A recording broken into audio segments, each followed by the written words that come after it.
नमस्कार बच्चों, एक बार पुनः नीति शतक में सभी का स्वागत है।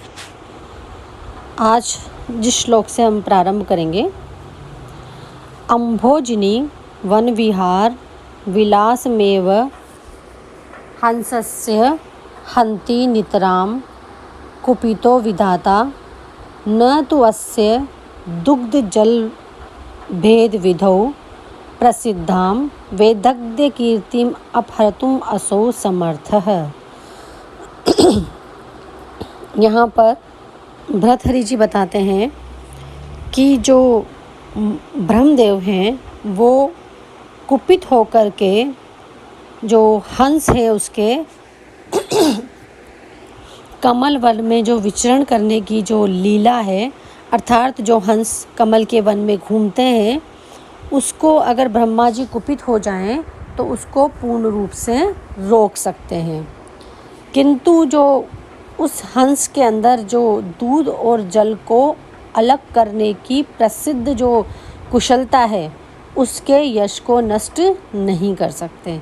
अर्थात कहने का तात्पर्य ऐसा माना जाता है कि हंस के अंदर दूध और जल को अलग अलग करने की एक कुशलता होती है, उसको ब्रह्मा जी रोक नहीं सकते। चाहे तो ब्रह्मा जी कुपित होकर के हंस जो कमल वन में विचरण करता है उसकी उस लीला को, उसके उस कार्य को रोक सकते हैं। जैसे विधाता, जो विधाता हैं वो कुपितः हंसस्य, क्रोधित होकर के हंस के अम्भोजिनी वन विहार विलासम, अम्भोजिनी यानी कमलिनी, कमल के वन में विहार करने का विलास, जो लीला, जो सुखपूर्ण कार्य वो करता है, उसको नितराम पूर्ण रूप से हंति नष्ट कर सकते हैं। अर्थात उस कार्य को ख़त्म कर सकते हैं, जो वन में विलास करता है उसको रोक सकते हैं। किंतु असो अस्य दग्ध जल भेद विद्यो प्रसिद्धां, किंतु अस्य इसकी जो है, किसकी, यहाँ पर आया है जो वो ब्रह्मा जी हैं वो दुग्ध जल भेद, दूध को और जल को अलग अलग करने की विधि में प्रसिद्धां, जो उसकी ख्याति फैली हुई है, हंस की जो ख्याति है उस ख्याति के अनुसार वो दूध और जल को अलग अलग कर सकता है। तो ये जो ख्याति है, उसकी प्रसिद्धि है ये वाली जो उसकी, उसको वो वैदज्ञम कीर्तिम, इस विदग्धता यानी कि इस निपुणता के कारण, कौन सी निपुणता के कारण, दूध और जल को अलग अलग कर देने की निपुणता के कारण, जो उसकी कीर्ति फैली हुई है, जो उसका यश फैला हुआ है, उसको अपहर्तुम दूर करने में न समर्थ नहीं हो सकते।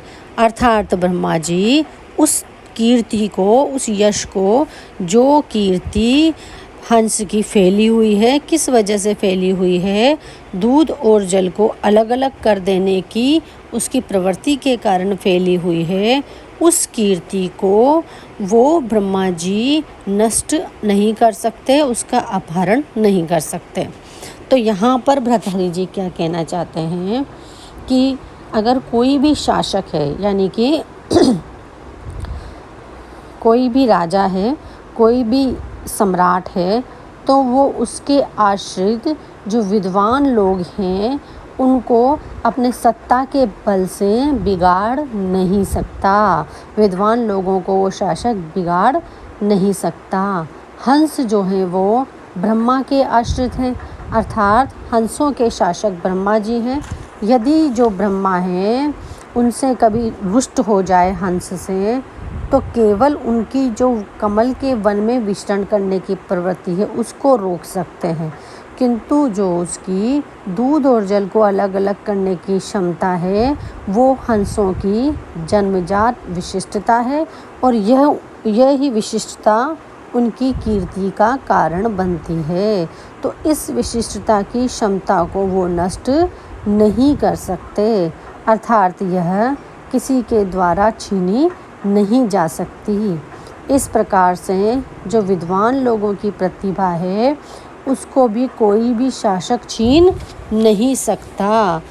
और सत्ता के मद में मदमस्त जो शासक हैं वो बुद्धिजीवियों की, चाहे से क्या ख़त्म कर सकते हैं, वो बुद्धिजीवियों की आजीविका, उनके साधन, सुख सुविधाओं आदि को तो नष्ट करके भी उनको, मतलब वो चाहें अगर शासक तो बुद्धिजीवियों की सुख सुविधा को नष्ट कर दें, उनकी आजीविका के साधन को नष्ट कर दें, किंतु जो है उनकी जो बुद्धि है, प्रतिभा है, उसको नष्ट नहीं कर सकते।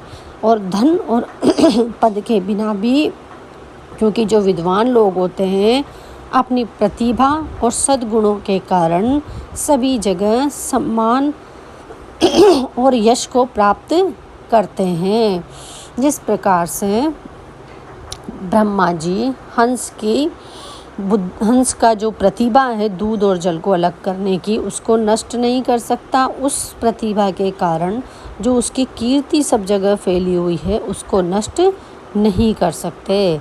इसी प्रकार से शासक भी जो हैं विद्वानों की बाहरी साधनों को, आजीविका आदि को अपहरण कर सकते हैं, किंतु उनकी प्रतिभा बुद्धि के कारण जो उनकी कीर्ति फैली हुई है उसको नष्ट नहीं कर सकते।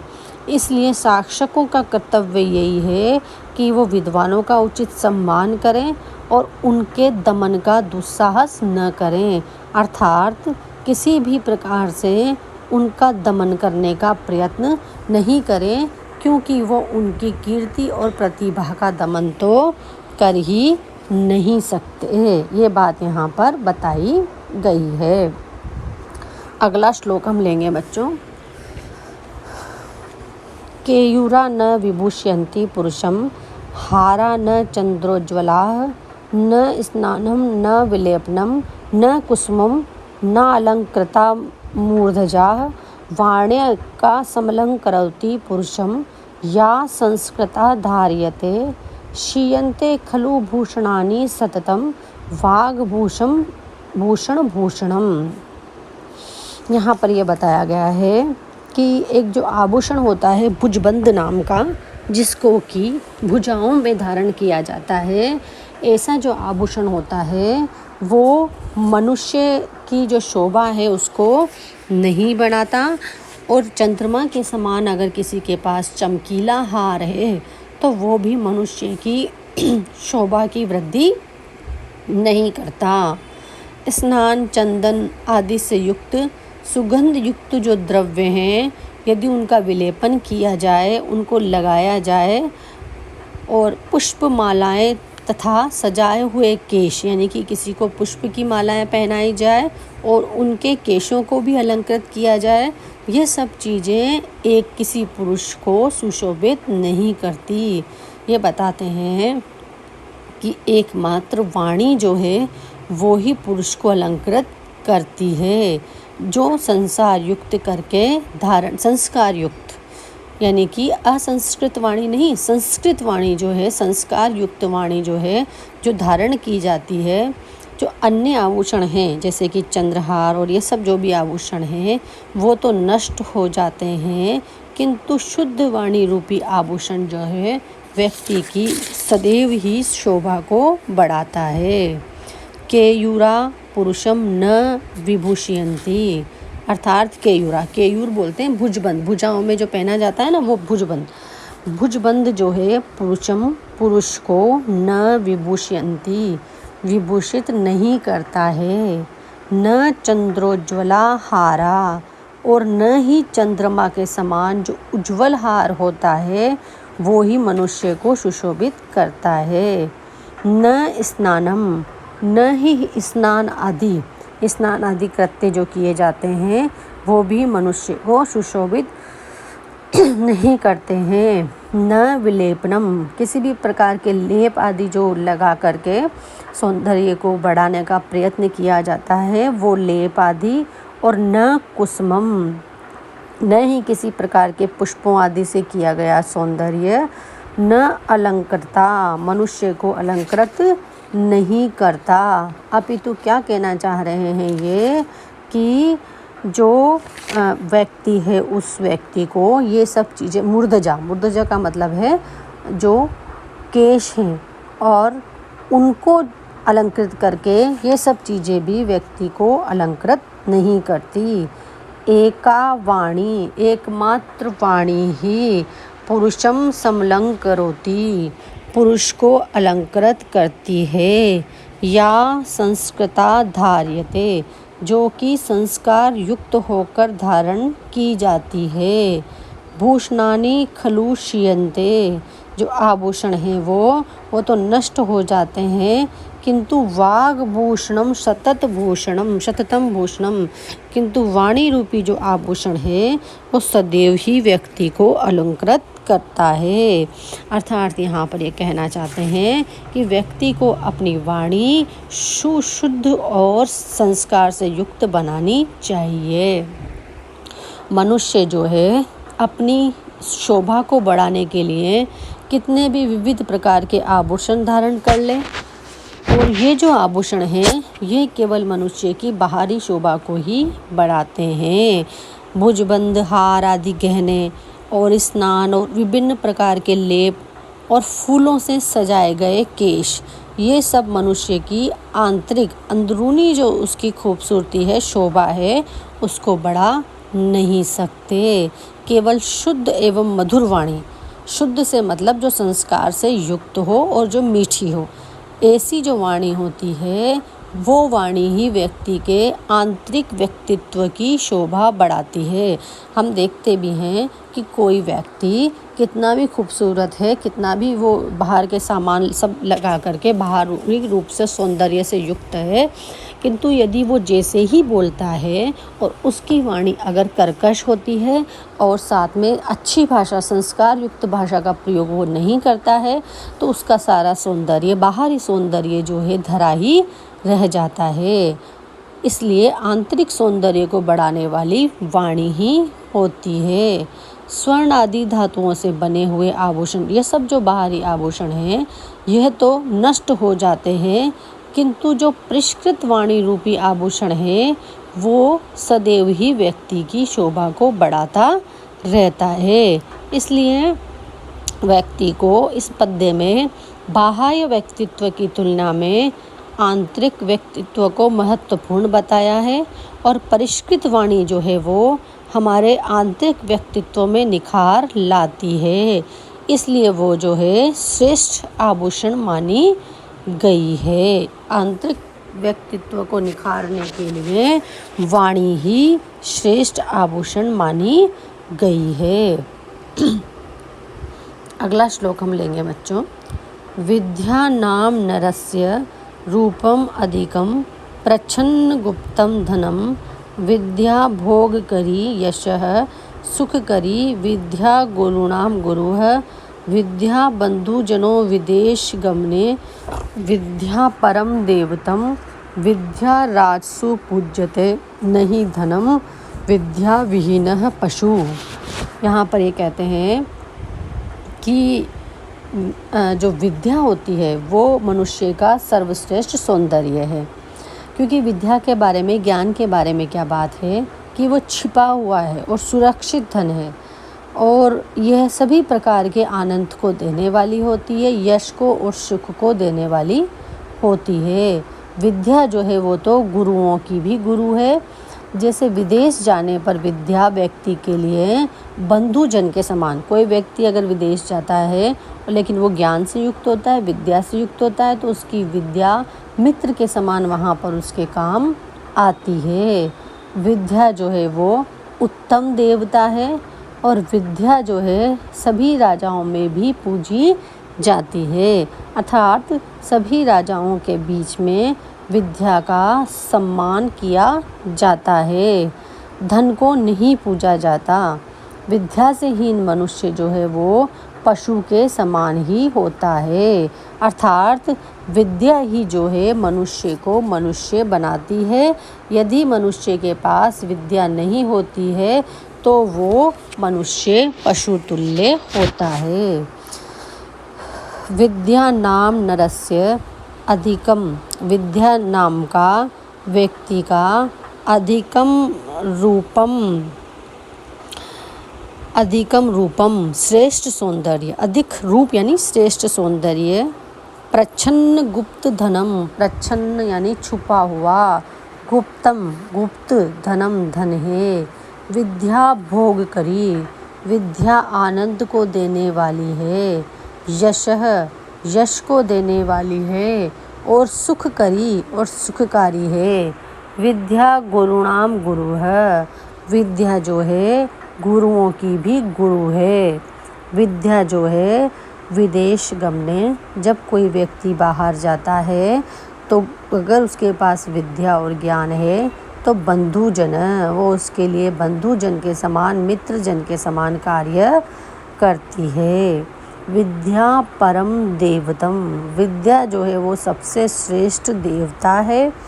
विद्या राजसु पूज्यति नहीं धनम, विद्या जो है विभिन्न प्रकार के जो राज्य सभी हैं उनमें विद्या को पूजा जाता है, धन को नहीं।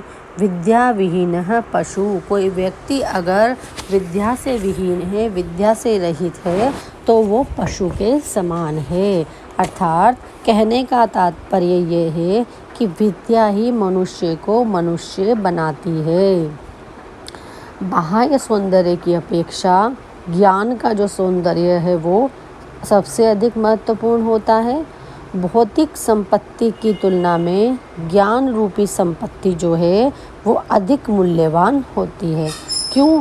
क्योंकि जो धन है, जो भौतिक संपत्ति है, उसको तो चुराया जा सकता है, छीना जा सकता है, किंतु विद्या जो है वो पूर्ण रूप से सुरक्षित धन होती है, उसको कोई भी छीन नहीं सकता। और विद्या जो है सभी प्रकार के भौतिक सुख एवं यश को देने में इस व्यक्ति की सहायक बनती है। विद्या जो है वो गुरुजनों को भी मार्ग बताती है, क्योंकि विद्या के बल से क्या होता है कि कोई भी व्यक्ति अगर विदेश में जाता है, विदेश गमन करता है, तो वो वहाँ भी सम्मान को प्राप्त कर लेता है। राज्य सभा में भी, यानी कि कहीं राजाओं की सभा है या फिर कोई किसी प्रकार की सभा है, तो वहाँ पर भी विद्वान व्यक्ति का आदर किया जाता है। हम कह सकते हैं कि विद्या जो है सबसे श्रेष्ठ देवता है।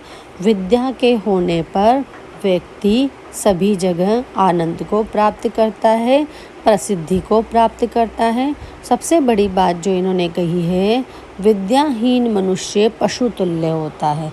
अर्थात कहने का तात्पर्य ये है कि जो पशु हैं और जो मनुष्य हैं, उन दोनों में अगर कोई अंतर करने वाला है तो वो ज्ञान और विद्या ही है।